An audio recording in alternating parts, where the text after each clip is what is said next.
What do you think of guys like Ranger Andy? I mean, guys who have a world of experience doing what they do, but have to give it up because they're getting old and slow or too injured. Guys like us can't compete anymore. Did I say us? I meant him. Guess my eyesight isn't the only thing that's going. I suppose he could still teach. Take a less active role in the world. That's not so bad. Would it surprise you to know that I used to be a gunslinging adventurer? After the fire, I knew my sister and I couldn't stay at Hidalgo Ranch anymore.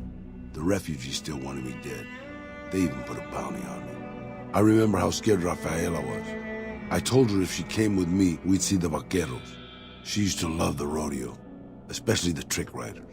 We figured maybe we could find help in Mexico City. We were young. We didn't know what had happened, really. We didn't understand about the bombs. I don't think it was as hard hit as D.C. or Bakersfield, but it was bad enough. By the time we got there, the city was a radioactive ruin. Still, the city was full of looters, already forming into the beginnings of raider tribes. Crime was bad before the war, but now it was a nightmare. We were living like scavengers, scraping by on what little food we could find, always looking for medicine for my burns. And then, of course, the radiation started to kick in, turning me into this handsome devil you see before you. But there were moments it was almost worth it. I still remember finding that novelty costume shop. I was just looking around for something I could slice up to wrap my burns when I saw the vaquero outfit hanging on the rack like it hadn't been touched. I took it, not like anybody else needed it, you know, and wore it back to our camp. Rafaela laughed. For the first time since the bombs had fallen, I started to build up a legend. Sometimes it headed off trouble, but most of the times it just started more. Young punks looking to prove themselves would come looking for me, but my eyes were sharp and my guns were quick. For a while, it seemed like we might even survive there, until Rafaela. She went out to find some food one day. I was sick, so I stayed at our camp. I guess it must have been the beginning of radiation poisoning.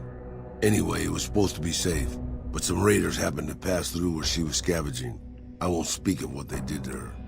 When I found her body, the only way to recognize her was this funny little scar on her knee from when she was a little girl.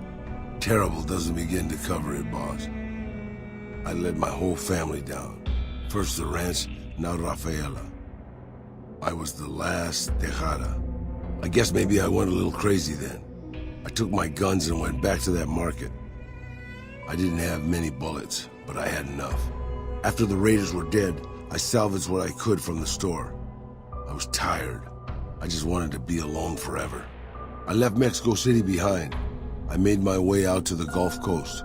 Eventually, I found an old Petro Chico refinery nobody had claimed. I stayed there for a little while, and I thought a lot about my life. I thought about the guns I'd lived by and what they'd gotten me. I decided my guns hadn't gotten me anything, and it was time to give it up. I took off the old vaquero outfit and put on a Petro Chico jumpsuit. The name tag said Miguel, so I started using the name myself. Eventually, I made it to Arizona. That's another story, boss.